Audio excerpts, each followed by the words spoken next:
Chers frères et sœurs, je suis vraiment très heureux que cette fête de la Croix glorieuse ait pris le pas sur la célébration du 24e dimanche du temps ordinaire.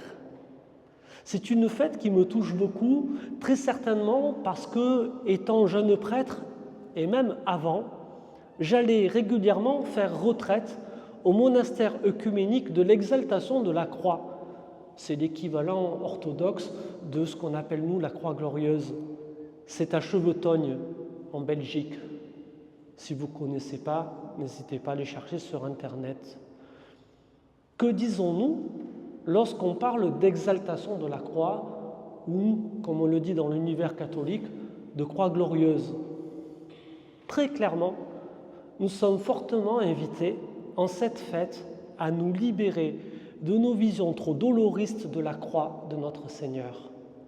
Elle ne doit plus être à nos yeux uniquement un instrument de supplice pour des gens condamnés à mourir de cette manière, c'est-à-dire crucifiés. Elle n'est plus seulement le traitement infâme réservé à des criminels. Parce que, à cause de notre Seigneur Jésus-Christ, qui s'est livré librement à ce traitement, elle est désormais devenue un magnifique instrument de salut. Dieu a envoyé son Fils dans le monde pour que par lui, le monde soit sauvé, nous rappelle Jésus dans l'évangile que nous avons entendu. La croix est le passage nécessaire à la Pâque de Jésus-Christ. Elle est le signe visible de sa mort qui va permettre de manifester aux yeux du monde ébahi sa résurrection. La croix est le signe visible de la grandeur, de l'amour de Dieu pour toute l'humanité. Jésus nous le disait, nul n'a de plus grand amour que de donner sa vie pour ses amis. Vous êtes mes amis. Et au matin de Pâques, ô stupéfaction, nous découvrons que cet amour est plus fort que la mort. Dans la résurrection, la vie triomphe de la mort et chacun de nous est appelé désormais à accueillir cette victoire. Le serpent de bronze dont on nous parle dans le livre des Nombres n'en est qu'une pâle préfiguration. Un fléau se présente, des serpents à la morsure brûlante, entendant au poison très puissant, font de nombreuses victimes parmi le peuple d'Israël dans le désert. On supplie Moïse d'intercéder pour son peuple auprès de Dieu, et voilà la réponse de Dieu, un signe, un serpent de bronze cloué au sommet d'un mât. Nous aurons bien noté au passage que Dieu n'élimine pas le fléau. Il ne fait pas disparaître la cause de l'épreuve. Il n'éradique pas les serpents qui font toujours partie de sa création. À la place, il propose un remède. Mais encore faut-il aller jusqu'au mât et lever les yeux vers le serpent qui y est fixé pour obtenir la guérison accordée par Dieu. J'ajouterai, si on veut bien y croire, que la guérison est possible de cette manière-là. Aujourd'hui, si nous ne croisons plus beaucoup de ces serpents, cela ne signifie pas que les épreuves de la vie ne sont plus là. Tous, à un moment ou à un autre, nous traversons bien sûr des épreuves. Cela fait partie de la vie. Et cela peut être une bonne occasion d'éprouver notre foi. Aujourd'hui, nous n'aurons plus de serpent de bronze fixé au sommet d'un mât comme moyen de guérison. Mais nous avons un signe tellement plus puissant, celui du Fils de Dieu, Jésus-Christ, cloué à la croix.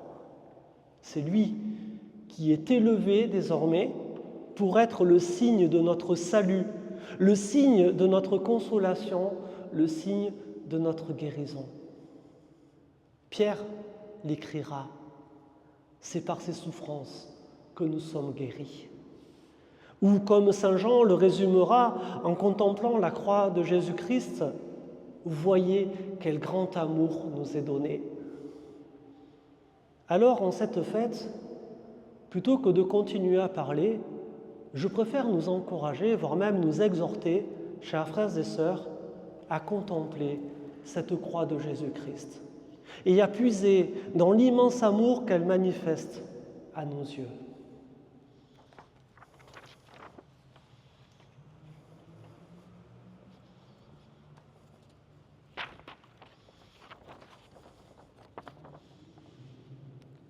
Déposons au pied de la croix, confions au Seigneur, si vous le voulez bien, toutes nos blessures, toutes nos souffrances, nos peines, toutes nos incompréhensions, toutes nos épreuves, tout ce qui est trop lourd à porter, toutes nos fatigues, nos lassitudes, tous nos désespoirs et toutes nos fautes aussi.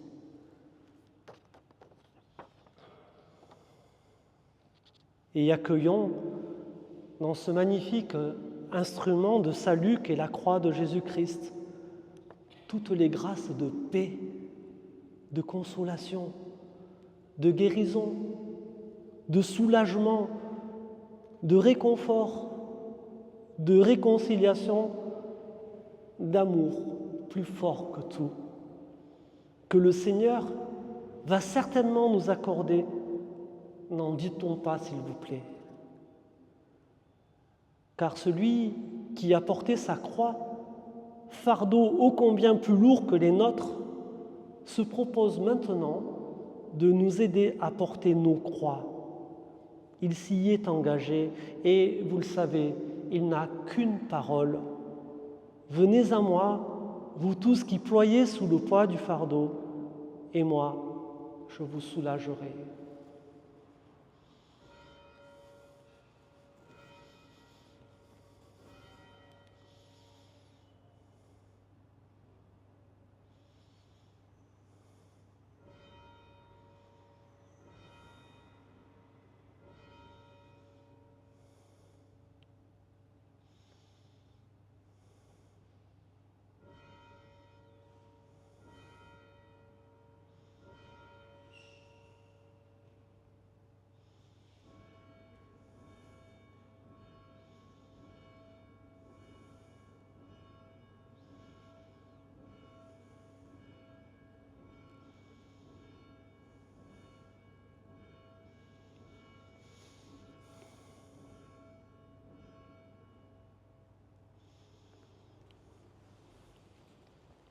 Aux croix dressées sur le monde, aux croix de Jésus-Christ, aux croix dressées sur le monde, aux croix de Jésus-Christ, fleuve dont l'eau féconde, du cœur ouvert a jailli, par toi la vie surabonde. Aux croix de Jésus-Christ, aux croix dressées sur le monde, aux croix de Jésus-Christ, aux croix dressées sur le monde, aux croix de Jésus-Christ, fleuve dont l'eau féconde, du cœur ouvert a jailli. Par toi la vie surabonde, aux croix de Jésus.